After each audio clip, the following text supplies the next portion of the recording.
बिस्मिल्लाहिर्रहमानिर्रहीम। मैं साकिब बिन नासिरुल्लाह और आप देख रहे हैं स्ट्रीट सेफ मार्केटिंग। अच्छा, आज मैं आपको बताने जा रहा हूं कि 2024 में कराची में कौन कौन सी सोसाइटी कामयाब होगी और कौन कौन सी सोसाइटी भाग जाएगी।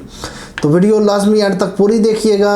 हमारे वीडियो पसंद आई तो शेयर लाजमी आपने करना है, लाइक करना है, और अगर पसंद नहीं भी आती तो अपनी राय का इजहार ज़रूर करना अपने कमेंट के अंदर।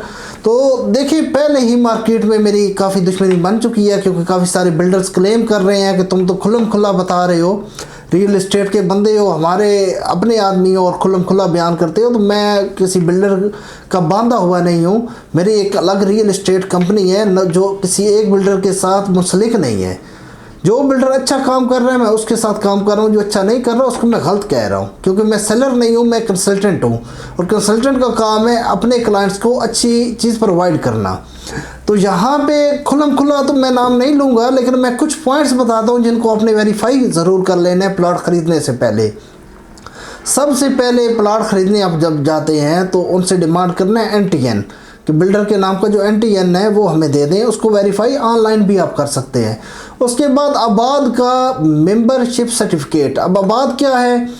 Association of builders and developers. तो आबाद का मेंबरशिप सर्टिफिकेट डिमांड कर लेना। उसके बाद अब जो सोसाइटी लॉन्च हुई है उसकी NOCs आपने डिमांड करनी है।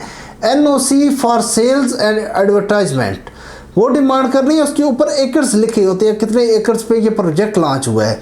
अगर तो एकड़ 10-15 लिखे हुए हैं तो फिर तो बिल्कुल फजूल तरीन सोसाइटी है। अगर एकड़ 50 एकड़ से ऊपर है और अभी सोसाइटी लॉन्च हुई है तो फिर कुछ काम सेटिस्फैक्ट्री है।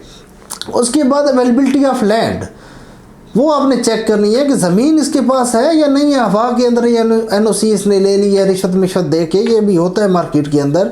लैंड की अवेलेबिलिटी आपने विज़िट करना है वहाँ पे बाकायदा। विज़िट करने के बाद आपने चेक करना है ज़मीन को कि अगर इसने ज़मीन ले भी ली है तो ऊपर कोई अपना बोर्ड लगाया है, कोई होर्डिंग लगाई है, कोई साइट ऑफिस बनाया है, कोई बाउंड्री वाल बना के ऊपर नाम लिखा है। उससे इनका कब्ज़ा पोजेशन पता चलेगा कि पोजेशन कितना है, कब्ज़ा कितना है। तो ये चीज़ आपने चेक कर लेनी है। और फिर अब अक्सर सोसाइटीज़ लॉन्च हुई होती हैं, आपने चेक करना है कि सोसाइटी लॉन्च कब हुई है, कितना टाइम पीरियड गुजर चुका है, साल गुजरा है, 2 गुजरे हैं, 3 गुजरे हैं।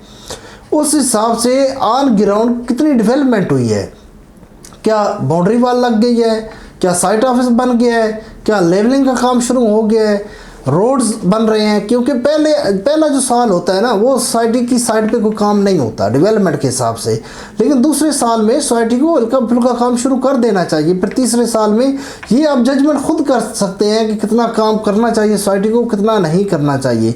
ये पॉइंट भी आपने मद्देनजर रखना है। उसके बाद आपने बिल्डर की रेपुटेशन मार्केट में चेक कर लेनी है कि मार्केट में क्या रेपुटेशन है, मार्केट के अंदर कितना एसेट पड़ा है, ये चीज़ें। उसके बाद ऑथेंटिसिटी, लीगैलिटी, ये चीज़ें चेक करने के बाद आपने उस सोसाइटी में प्लॉट में पैसा इन्वेस्ट करना है। इसके अलावा अगर कोई बिल्डर को कहानियाँ सुनाता है तो वो फिर सिर्फ कहानियाँ हैं और कुछ भी नहीं है, उसके साथ हरगिज़ आप इन्वेस्ट मत करें। अगर आप ये सारे प्रोसेस वेरीफाई नहीं कर सकते तो फिर किसी अच्छी रियल इस्टेट कंपनी के पास चले जाएं, जो कंसल्टेंसी कंपनी हो, सेलर ना हो। जैसा कि स्ट्रीट सेफ मार्केटिंग।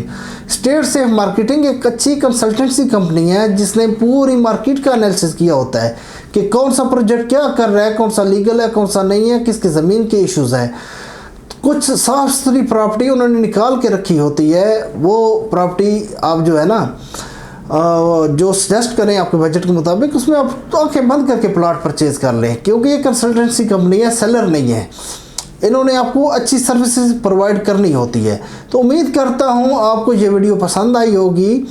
मज़ीद हमसे जुड़ा रहने के लिए हमारे चैनल को सब्सक्राइब करें, फेसबुक और टिकटॉक पे हमें फॉलो करें, ताकि नई अपडेटेड वीडियो आप तक पहुँचती रहे। इंशाल्लाह मिलते हैं नेक्स्ट वीडियो में, तब तक अपना ख्याल रखें। अल्लाह हाफ़िज़।